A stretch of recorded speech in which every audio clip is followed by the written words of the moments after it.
The moment Elira opened her eyes, the world had already forgotten her.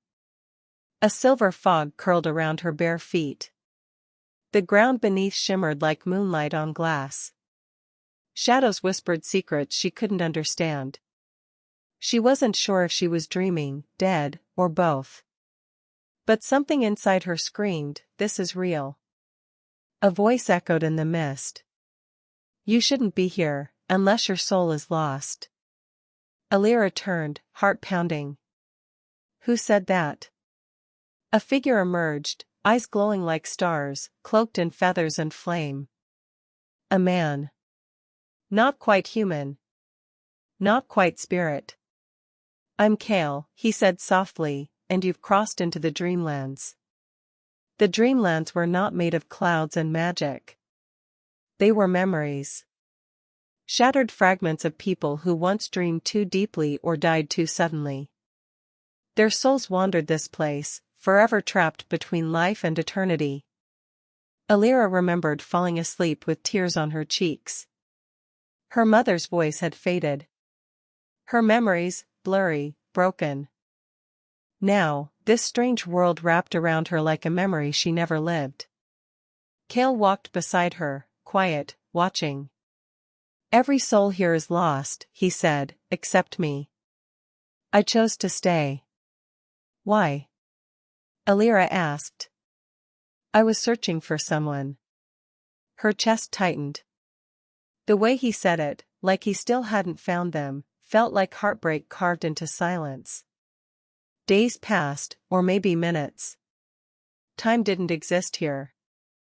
Kael showed her the dream river, where glowing orbs of memories floated like fireflies. One glowed brighter than the rest. "Yours," Kael whispered.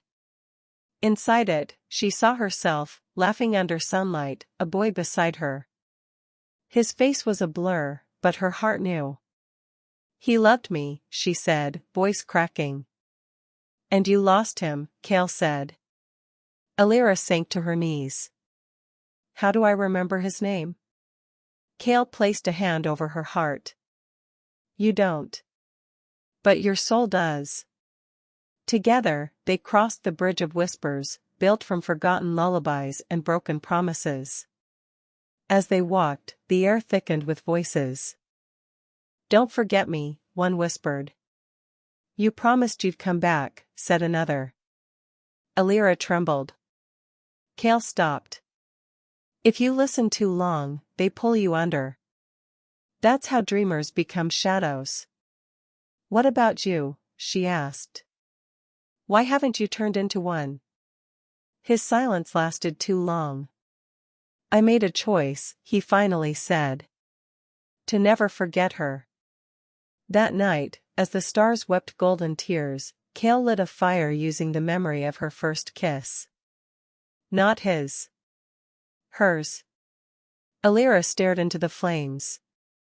"You know me," she whispered. Kael didn't reply. But the way he looked at her, like he'd watched 1,000 versions of her fade away, it said everything. They entered the forest of sleeping suns, where trees grew from ancient grief.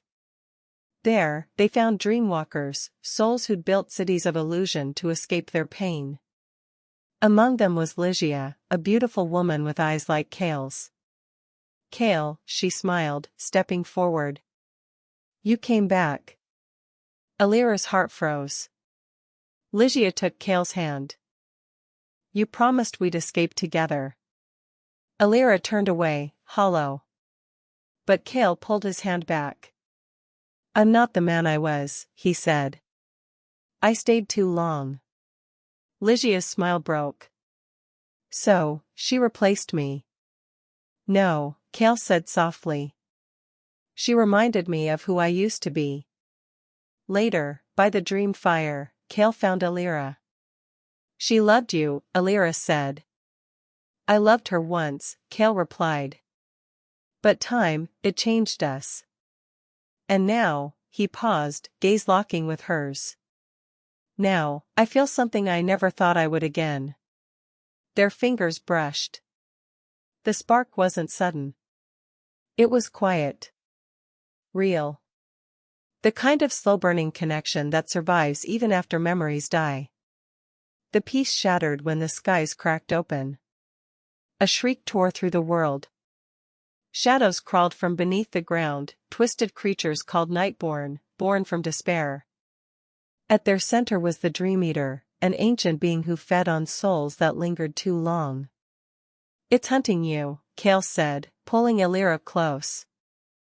"Your light, it's too strong." They ran, through crumbling memories, across rivers of sorrow. But the Dream Eater followed, leaving nothing behind but silence. Elira collapsed. "Why me?" "Because you're the last dreamer," Kael said. "And if it devours you, the Dreamlands will collapse." "But I don't remember who I am." Kael cupped her face. "Then let me remind you. You were kind. Brave. Fierce. You loved deeply, and you never gave up on those you cared about." Elira's tears fell. Not from sadness, but recognition. "I remember," and with that, she stood. They reached the Soul Forge, an ancient gate said to hold the power to rewrite fate. Kael had been there once. Long ago. When he tried to save Ligia. But this time, he wasn't alone. The gate glowed with silver fire. "To defeat the Dream Eater," Kael said, "you must anchor yourself to something real." "What if I can't?" Kael stepped forward. "Then anchor to me." Their lips met. Not rushed. Not desperate. But deep, and quiet, and full of the pain of 1,000 dreams. "I won't let you fade," Kael whispered. "I'm not afraid anymore," Elira said. And together, they walked into the gate. The Dream Eater was waiting. Its body was made of screams. Its eyes, mirrors of every failure Elira had ever known. "You don't belong here," it hissed. "No," Elira said. "But neither do you." Kael raised his hand, and the fire of forgotten love surged through him. Elira stepped beside him, her soul blazing. They fought not with swords, but memories. Hope. Love. Every heartbeat, every touch, every smile shared between them, became weapons of light. And as Kael shielded her from the final blow, Elira unleashed a memory so powerful it cracked the skies, the boy she loved. The promise she made. "I'll find you again, no matter what." The Dream Eater screamed, and shattered into 1,000 stardust tears.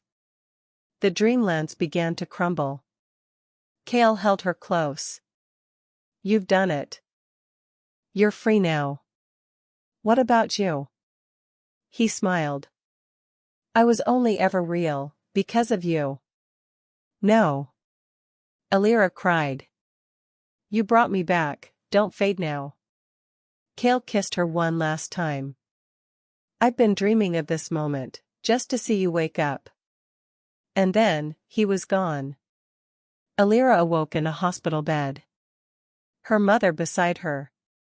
The world real again. She was alive. But her heart ached for something more. Weeks passed. One day, she visited the art gallery she barely remembered. In the corner was a painting, one she didn't recall ever painting. A man with eyes like stars. Cloaked in feathers and flame. The plaque read, "Kael, the one who waited." And beneath it, "Lost souls never truly vanish. Sometimes, they become part of you." Her eyes welled up. He was real. As she turned to leave, a boy entered. Messy dark hair. A spark in his eyes. "I've seen you before," he said, stopping. "In my dreams." Elira's breath caught. "Me too," she whispered. And just like that, the dream began again. Milky Way, if this story touched your heart. If you felt the romance, the suspense, the mystery, and the emotional journey of Elira and Kael, then please, sparkling heart like this video memo, comment your favorite moment, Was it the kiss, the battle, or the final twist? Push pin subscribe to Dreamverse for more epic fantasy love stories, emotional journeys, and unforgettable adventures. And if you want to see the sequel, where Elira meets the boy from her dreams again, backhand index pointing down, let us know in the comments.